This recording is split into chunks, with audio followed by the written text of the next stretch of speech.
Shalom, shalom, vous allez bon brancher sur Sentinel TV. Sentinel TV, ils allez bon chaîne à YouTube et Sikawapi.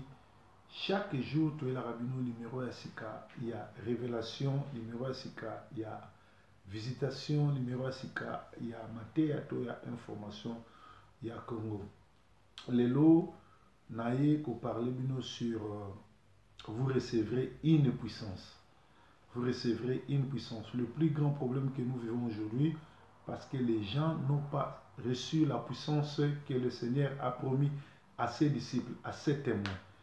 Si vous avez la puissance, vous ne serez pas la proie du temps de la fin. Nous sommes au temps de la fin.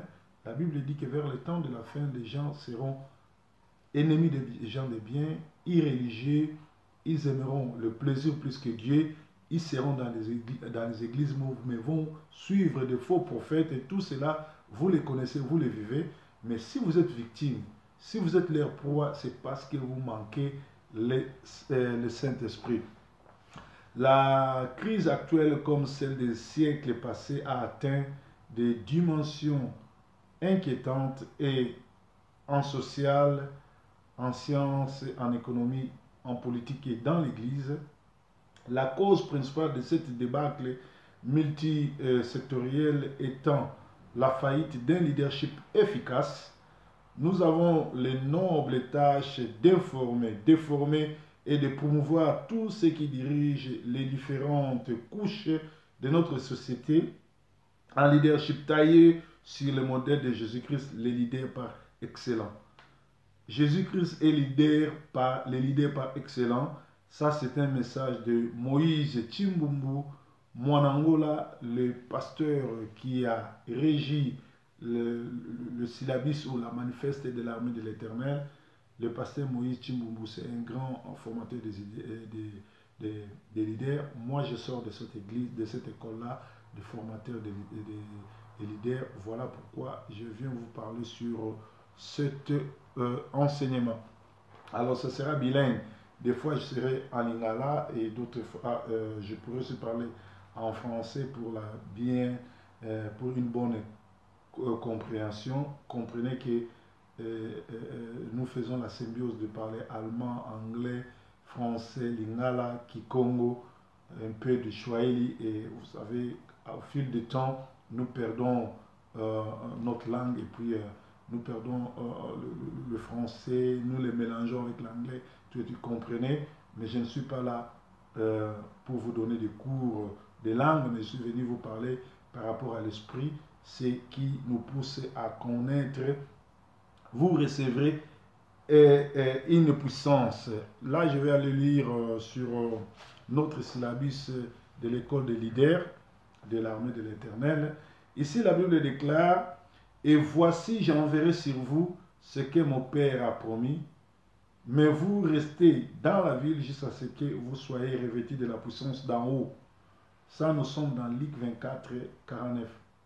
Dans Luc 24, 49, Nkolo Yesu oaza kolo église. Kolo Yesu oaza leader par excellence. Oyo échouate, oyo amema nyonso pe alonga nyonso na bolingo. Oyo azwaki ba villageois to ba pêcheurs sans instruction. Apesi bango nguya, atindiki bango na kati ya elanga to na kati ya musala po bate ya sango malamu e bouja mokiliti lelo. Leader par excellence eza Jésus-Christ. À part Jésus-Christ, leadership musu ezate soki olingi mbongo na yo, bafaire na yo, libala na yo, voyage na yo, entreprise na yo, classe na yo, séjour na yo et réussir, associer Jésus to landa leader par excellence Jésus-Christ comme Seigneur et Sauveur. Awa, Jésus a joué travailler colliné à l'obi qui est malamu bolandanga, mais bolandanga nanu te. Lokola bolandinga bosa malamu bovanda, bobimana libanda te, ti na kotine de la bino puissance nanga ekouta likolo. Alors, na Luc 24, 46 à 49, Jésus s'abisso: si vous êtes des témoins, j'enverrai vers vous le Saint-Esprit. Jésus promet le Saint-Esprit aux témoins. Jésus ne promet pas le Saint-Esprit à n'importe quel croyant. Jésus ne promet pas le Saint-Esprit à n'importe quel fanatique. Jésus promet le Saint-Esprit aux témoins, ceux qui veulent être les témoins, ceux qui veulent suivre Jésus, ceux qui veulent suivre l'ordre mondial. Allez, faites de toutes les nations mes disciples. Si tu acceptes Jésus-Christ comme Seigneur et Sauveur, la première des choses, c'est connaître sa parole, avoir son esprit et aller prêcher partout dans le monde. Le Seigneur ne nous envoie pas de rester dans une ville et rester pasteur local. Non, il faut être international, c'est-à-dire prêcher partout. Nous sommes vers le temps de la fin, il faut que la parole de Dieu puisse être enseignée partout et nous avons le devoir d'aller partout. Et sur les services sociaux, ça nous aide à aller au Canada sans pour autant que j'aille. Les images sont suivies à Kuala Lumpur, les images sont suivies au Japon, à Kinshasa, à Singapour, à Melbourne, aux États-Unis, au Canada, un peu partout, même chez moi, dans le Hambourg, Paris, là-bas, les gens connectés peuvent me suivre. Voilà. Donc, Jésus dit, et voici, je m'en vais, et je vous enverrai sur vous ce que mon Père a promis. J'enverrai sur vous ce que mon Père a promis, mais vous restez dans la ville jusqu'à ce que vous soyez revêtus de la puissance d'en haut. Aujourd'hui, il y a des troubles. Aujourd'hui, il y a des gens qui sont manipulés. Aujourd'hui, il y a des gens qui sont tués, massacrés, sacrifiés à l'église parce qu'ils ont suivi le Seigneur, mais ils ne sont pas témoins et ils ne sont pas revêtus par la puissance du Saint-Esprit. Je vais lire Actes des Apôtres 1:8 nous dit, mais vous recevrez une puissance, le Saint-Esprit survenant sur vous, et vous serez mes témoins à Jérusalem, dans toute la Judée, dans la Samarie et jusqu'à l'extrémité de la terre. Ici, Jésus a fini sa mission. Jésus va être crucifié, il va mourir 3 jours et puis partir, ressusciter puis partir. Mais avant de mourir, il promet à ses disciples qu'il va les envoyer le Saint-Esprit et ils seront son témoin, ils seront les témoins de Jésus-Christ. Jérusalem, c'est là où tu es. Notre Jérusalem, nous les Congolais, c'est d'abord Kinshasa. Et il dit encore ici, Jérusalem, dans toute la Judée. La Judée, c'est les pays alentours. La Samarie, c'est les pays où il y a des gens qui ne sont pas d'accord avec toi, tes ennemis, ou les gens avec qui vous ne vous entendez pas, et jusqu'aux extrémités de la terre. Bien aimé, vous devez savoir que le Saint-Esprit joue 3 rôles.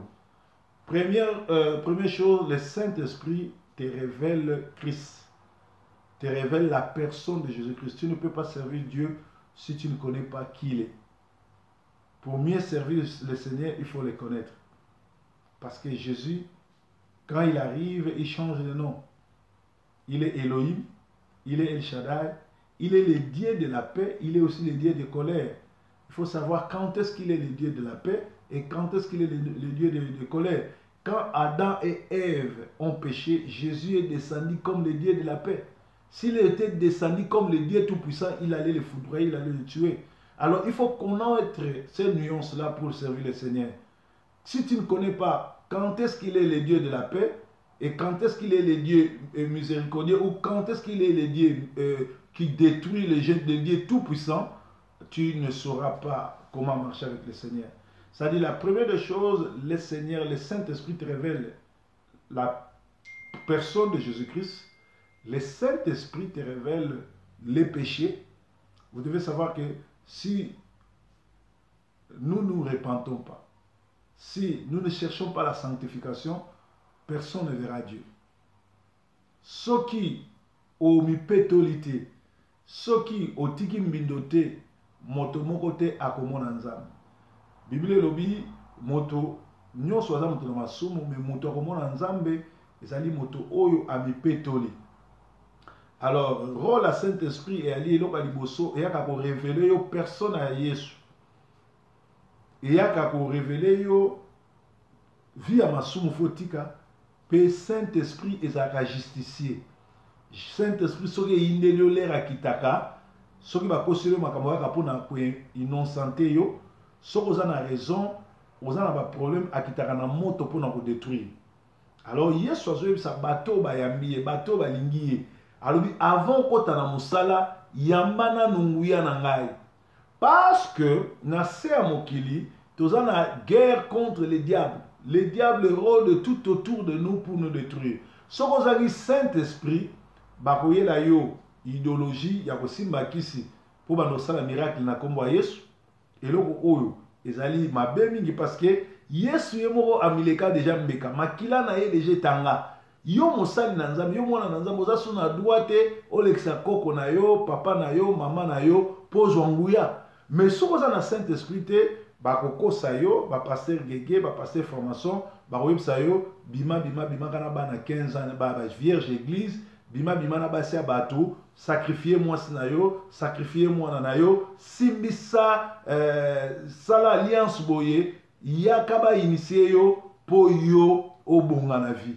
bien aimé nga oyo nazoloba nazali muto na leki na makambo wana nazopesa témoignage na kombo na Yesu nazozwa nzambe témoin nazokosela mutu makambo te oyo nazoloba nzambe aza témoin e bato bayebi nga avant nasalela nzambe na banda lokola saper congolais na groupe Victoria Eleison na Nkondo ndeko na biso King Kester Menea et après na yeko koma producteur congolais premier concert na Allemagne betsama ngam na betsa ya King Kester na betsa pe ba concert ya Papa Wemba eza na Kinshasa eza na Poto Tambour les Valois pe Victoria Eleison na Wenge El Paris ba groupe on a travaillé nango wana. Alors tango na yambi Yesu na uti na KDC tango nazali mwana muke ba parents bazako kende na nzambe malamu bato bayebi histoire nzambe malamu ya kingasani ya Fumukentu papa na ngai mpaka Xavier François Xavier azalaki commissaire de la police muta somba lupango wana ya nzambe malamu Fumukentu bato bayebi lo papa azalaki agent payeur à la police azala na balupango ne belé mais oyo ya nzambe malamu ye muta somba donc na colline église na famille moko chrétienne papa na maman bazali déjà kosambela na nzambe malamu nga natanga en internat na yaka kaka ba grandes vacances après bake na KDC donc na leka nzambe malamu KDC na armée de l'éternel mais église on na leka à part église catholique esika to botami to zui ba baptême bo mwana to tangi ba classe nzambe malamu KDC na armée de l'éternel le na ye na armée de l'éternel nazaki bien accueilli nazui instruction nazui formation nazali 6e promotion ya école de ministère ba format biso ba ordonna biso na palais du peuple ba photo nazana ngo so ba prévité me batakisha sa ba nango bato bayebi mais tango na ye ko banda musala nzambe na zalaka déjà parisien nazaki déjà en Allemagne ba refulanga na zonga na Kinshasa pe na yo zonga Poto mais l'air na zongi na uti Angleterre na zongi Poto na memi ba instrument na memi bilamba na kota la génération Sony o azali bongo conducteur na ngai to mokambi na nga guide na nga spirituel parce que père spirituel ezaka nzambe mutu moko ta kozala père spirituel mutu daye ba passer Sony na ba mutu mo bazalaki ba chantre bato ya nzambe malamu bazalaki ba yembi mutu moko ordonna ba mutu ba koma ba pasteur na kiyankika mais général Sony akotsanga na bureau na apôtre Toto témoin bien vonzo à Londres na initié yo c'est-à-dire na signé pacte pour na kanga Manchester na Londres na boya ki yango parce que na zalaki déjà mutu na uta ko travailler na King Kester na mona ba plein Victoria na mona makambe belé na travailler na Marie-Paul na mona ba plein Marie-Paul na betsa papa ba concert na mona makambe belé donc na zalaki na mutu moko te akoya ko yebisanga ke na komi pasteur na simba kisi po na yebi ke molimo nzambe na kati na nga ezopesa nga nyonso et lelo naza bien awo se pa na nga naza béni naza l'église mibale nazo kambala Kinshasa moko la moisson mondiale moko na Masina moko na Kingasani et na Poto awa naza na Selile awa na Manchester ba Selile na ba ville velé nazo tambola côté ya Sangalamu YouTube nanga eza moko ya ba mieux suivi na monde et naza moko ba pasteur Congolais célèbrent à travers la planète, partout en Afrique du Sud. Alors, Nazalaki déjà dans Molimo Nzambe. Yesu asi amilekisa mbeka. Mais pasteur Sony Alina qui a initié ngai pour traîner la foule, mais na retour ngai au felete. Fallait la ça un sacrifice, parfois on lexa moi sinanga, parfois on lexa bana, ko bima bima na bana po bango ba bima na bano bango ba bota. Babimana bandimi église ba pas toi les années wana nazu exemple pour na ko cracher sérieuté nazo ba vérité parce que ceux qui bazana misala na fubatika parce que bazana ba pasteur ba ko induire ba tuna aigreur te mutu soka ndimeli Yesu eza na puissance mususu te ko leka puissance wana alors yango nazo to ke molimo na Nzambe Yesu alobi ke soki boyambi puissance na ngeza na kati na bino eloko moko te ko telemela bino Bible lobi demande-moi les nations je vais vous te les donner.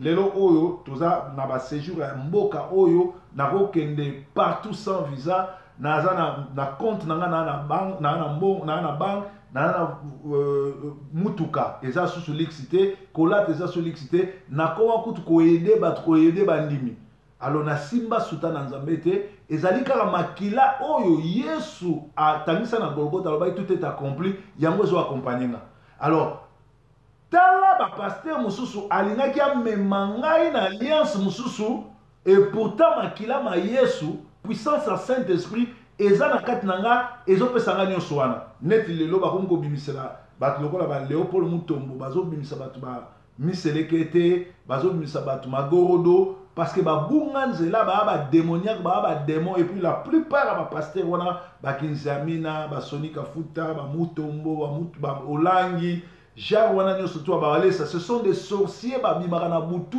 bato ba bebisi ba génération bato botala bato baza pembe na bango omona bazo sacrifier bana na bango ba bimaka na bana na bango bazo koma bana na bango baza ba divorcer baza bato ba langwa ka baza bato moko oyo bazali bongo na stabilité te église pe minene te na éviter ba kisi yango bazo ki ponani alors yango moni Nzamba tienga cœur pour nous yebisa ngai na ko parler bino que vous recevrez une puissance.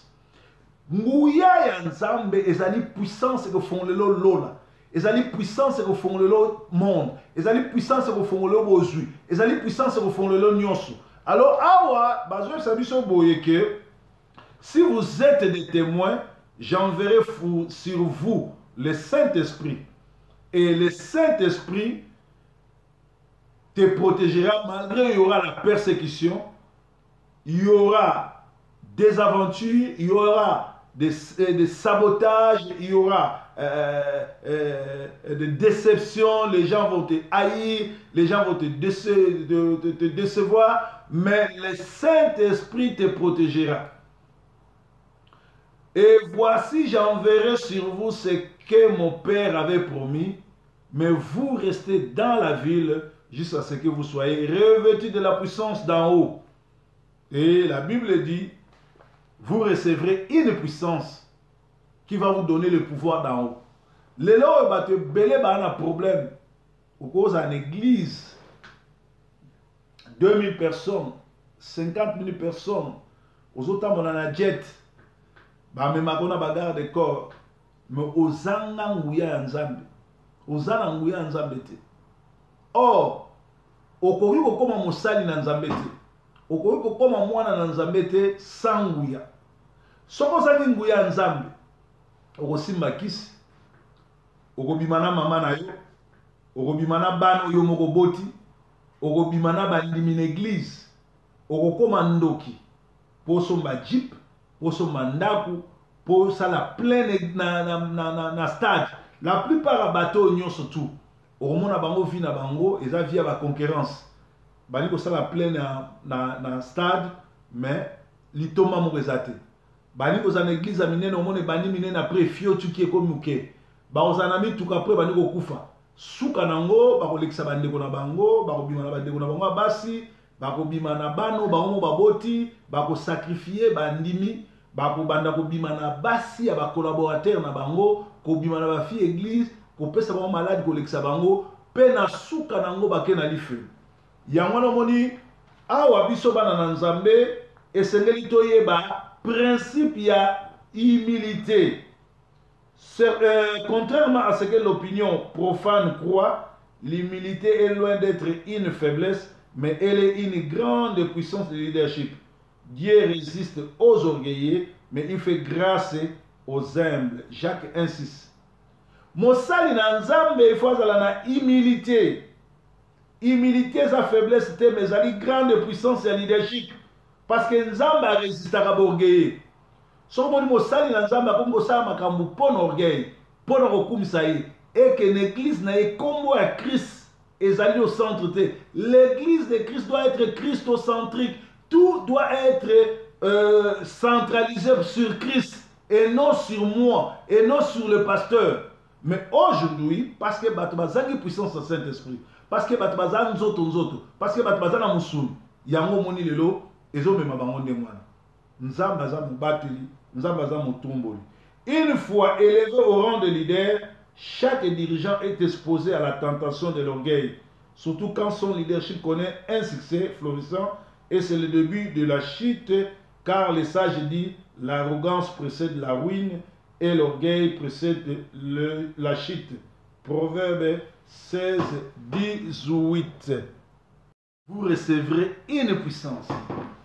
Bien-aimé, le Seigneur, quand il t'appelle, il te donne la puissance. C'est le Saint-Esprit qui amène l'onction. Le Saint-Esprit te donnera la puissance qu'on appelle le surnaturel. Le surnaturel n'est autre que amener les choses qui n'existent pas à l'existence. C'est dommage que les hommes de Dieu actuels se sont limités au voyage de l'Europe, bien matériel, acheter des parcelles, c'est ça. Or, l'évangile, ce n'est pas les voyages. L'évangile, ce n'est pas le bien matériel. L'évangile, c'est le royaume de Dieu. La promesse nous dit, cherchez d'abord le royaume. Le Seigneur nous a appelés d'abord pour que nous puissions hériter le royaume de Dieu. Et donc, comme ça, les musiciens, bazoya poto, batalaku, bananguba, bandumba, sali kindumba, tiba memie na poto. Alors, ce qui est mon saïd dans Zambo, il faut que ce qui va wendre yo, ce au commis pasteur, faut son mandat, faut son voiture, faut ya poto, yango moni bo simbi ba kisi, bobo misi basi na bino, bobo misi bana na bino, bokomi ko bimana bana na bino, bozo bimana ba collaborateur na bino, na basi ba collaborateur na bino, bobongi pété, bozu pe lo côté. So na tuni bino lelo yebsanga ndenge mwasi no akeyo sacrifier. To ndenge ozo bimana mwana na yo. Eloko ni yozu ya grave. Oleki biso ba oyo tozo se la ngonga nzambe na nini. Oleki biso kana bozo bana kisi na kopumbwa na butu. Mais même na matériel ozute parce que yeso lobi soko ya minga otikinda kunanga awa na se okozwa fois 100.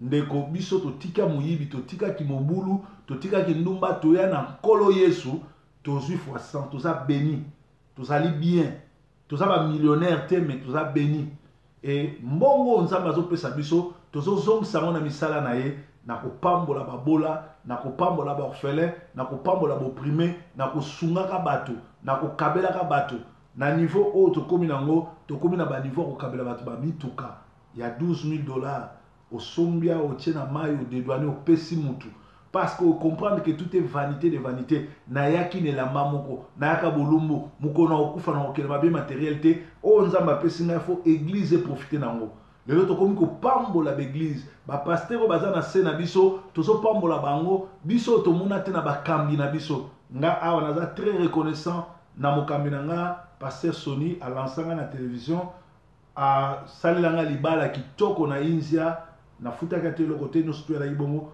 en retour ngai pe côté nanga tango nazaki na relation malamu na ye na zongisa ona kokai ko zongisa à chaque fois nazaki Kinshasa nazaki ko mema ona ko mema ti mukolo nzambe ota sanga motema ne mabe tango bakendo ko funda nga po bakanga po na yaki na mituka po na yaki nyonso pe po na boya ki kokota na groupe na bango ya ko signer ba pacte to lokaka to bomaka to sacrifier to bimana na bana biso ne bango bazosana bana na bango pe ko bimana basi ya ba collaborateur ndenge ye azosala na ko bimana na mwasi jeune Alice o abotisi bana oyo ba Apôtre Ben Shaddai ba pasteur nyonso tu armée de télé ba yebi ba kangi monoko ba commission secret d'état or biloko wana photo dénoncer oti na dernière énergie parce que musali na nzambe akoki ko se comporter bon moté Alléluia. Vous recevrez une puissance. Tant oyambi Yesu Christ ozo puissance ezali. Quand on parle de puissance, on parle aussi de l'autorité. Bien-aimé, balobi boy, quel que soit le domaine dans lequel vous exercez votre leadership, dans la famille, la politique, les commerces, la science ou la prédication de l'évangile, vous devrez avoir de l'autorité.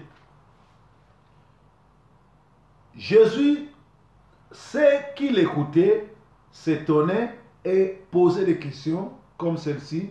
Par quelle autorité fais-tu ces choses? Et qui t'a donné cette autorité?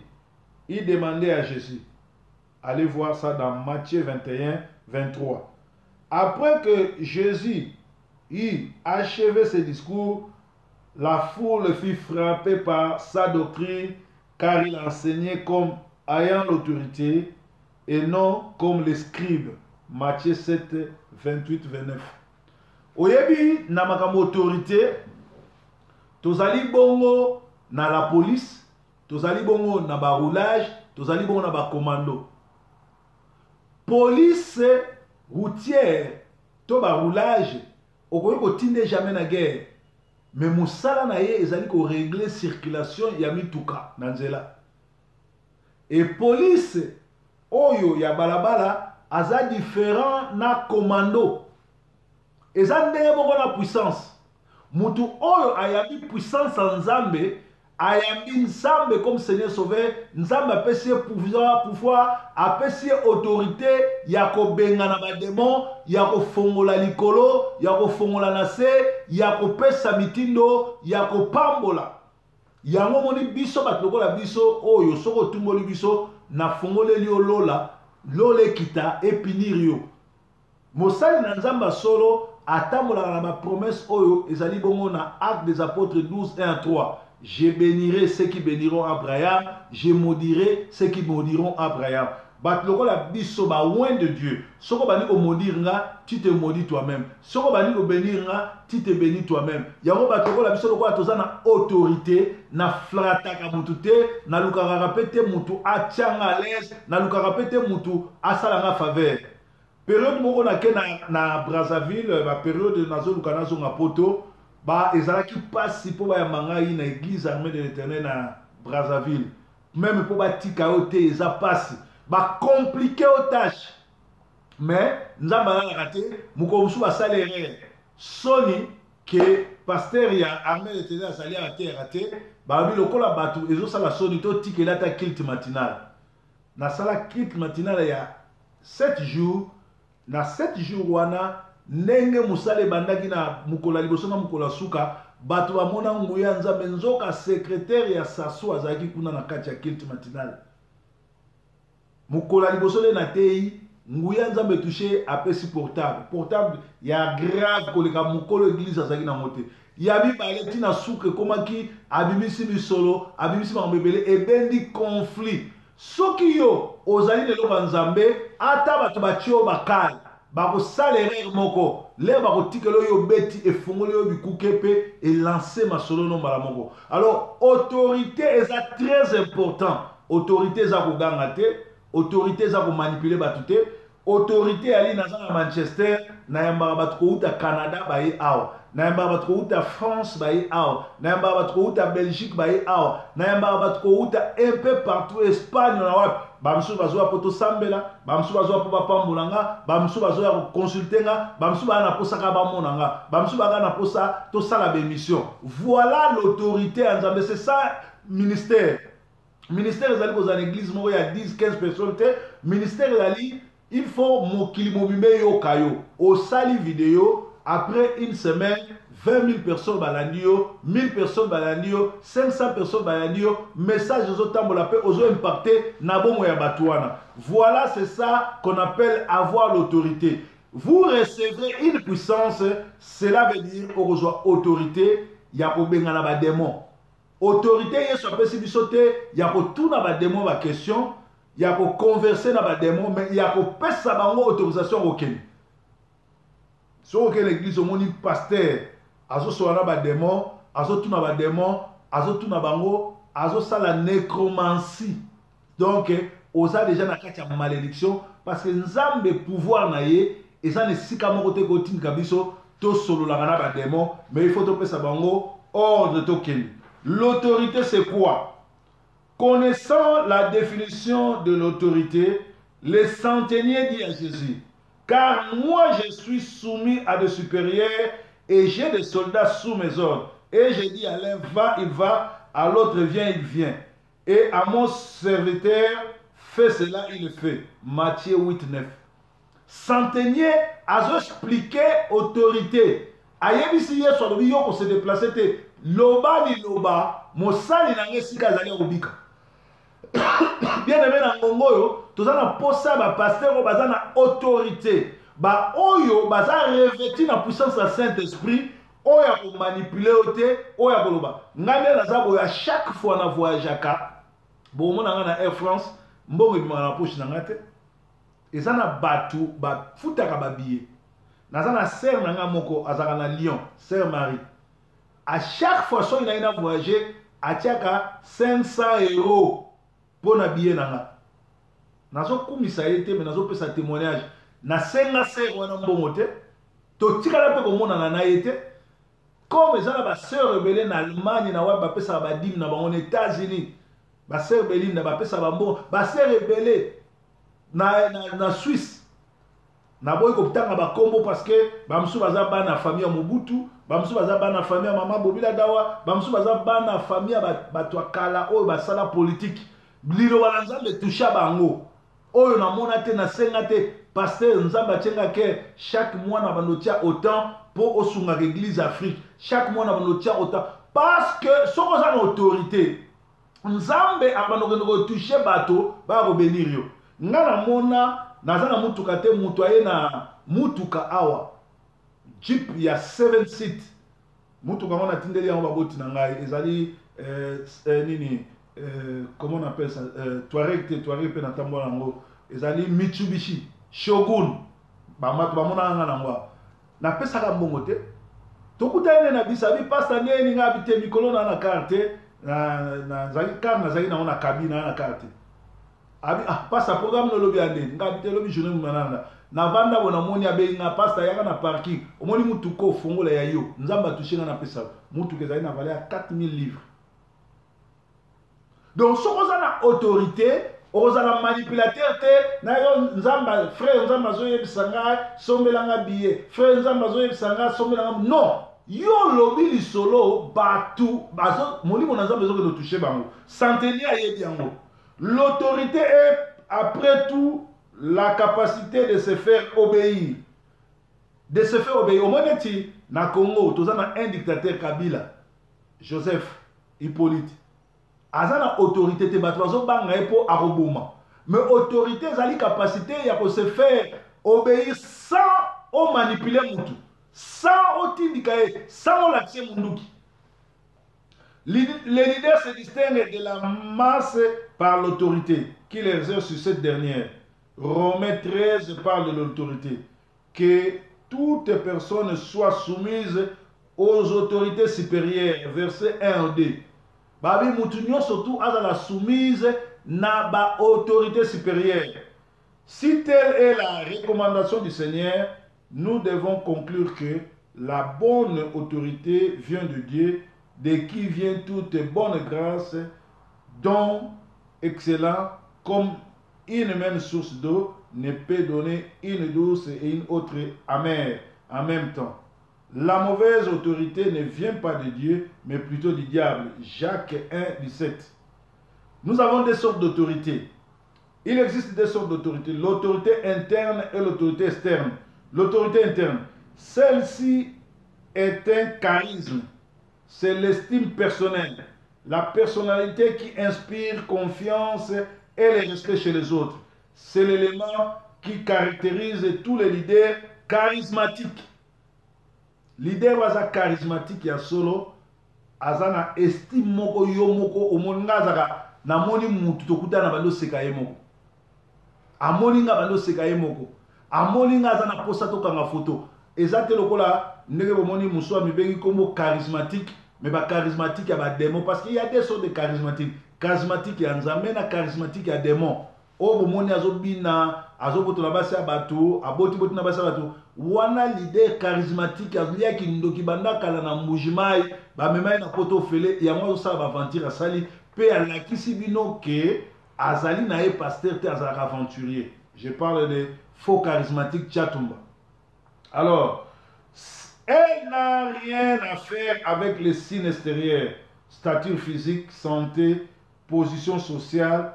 Elle ne dépend même pas de succès ou de l'échec. Mais elle est là. L'autorité interne est une conviction que vous êtes capable d'amener votre groupe à des objectifs à intérêt permanent. La personne ayant de l'autorité interne est un individu possédant un sens très aigu de l'estime personnelle. Nicodème était l'un de 20 grands figures, l'un des 70 grandes figures de la Judée, membre de Sanhédrin, avant de devenir membre, il faut maîtriser par cœur 400 lois cérémoniales. Il jeûnait 2 fois par semaine et priait obligatoirement 4 fois par jour. Ayant un phylactère sur son front. Mais quand il était devant Jésus-Christ, moins âgé que lui, fils d'un charpentier, Nicodème avait reconnu l'autorité interne du Seigneur en l'appelant Rabbi, qui signifie maître. Quand Jésus renversa les tables et dispersa les marchands dans les temples, il lui dit: par quelle autorité fais-tu cela? Luc 22. Donc Luc 20, banana 1 tina 2. L'homme ayant de l'autorité interne ne recourt pas à la force, à la corruption, aux fétiches, aux flatteries démagogiques pour être reconnu comme ayant de l'autorité. Il ne flatte personne et ne tolère pas les flatteries. Ayant l'estime personnelle, il se respecte et respecte les autres. Personne et personne ne peut lui ravir cette autorité car elle est interne. Bien-aimés, nous parlons de l'autorité et de la puissance. Actes des apôtres nous dit: mais vous recevrez une puissance, le Saint-Esprit, recevrez une puissance, le Saint-Esprit survenant sur vous, et vous serez mes témoins à Jérusalem, dans la Judée et dans la Samarie et jusqu'aux extrémités de la terre. Nous avons des aventuriers qui veulent témoigner au nom de Jésus, qui veulent se faire passer par bishop, archibishop, pasteur, diacre, homme de Dieu, sans pouvoir avoir été revêtu par la puissance du Saint-Esprit. Voilà. Si tu veux recevoir la puissance du Saint-Esprit, ouvre tes mains. Moi, je vais prier pour toi. Dieu d'Abraham, tu es celui qui oint. Tu es celui qui a dit à tes disciples que, avant de sortir et rester dans la maison, je vous enverrai l'Esprit Saint et que cet Esprit-là vous conduira. Je voudrais souffler pour tous ceux qui nous suivent à ce moment, tous ceux qui ne sont pas baptisés par la puissance du Saint-Esprit, qu'ils reçoivent cet Esprit que tu m'as donné, afin que personne, je dis personne, ne puisse les convaincre, ne puisse les acheter, ne puisse les forcer à toucher au fétiche, qu'ils restent fidèles à toi, comme moi j'ai refusé l'onction satanique de Soni Kafuta, j'ai refusé de prendre les femmes d'autrui, de voler au nom de Jésus. J'ai refusé cela parce que j'avais ton esprit. Je vais souffler afin que cet esprit puisse affecter ceux qui sont branchés et ceux qui veulent te servir. Recevez l'esprit de Jésus-Christ au nom de Jésus-Christ. Je souffle.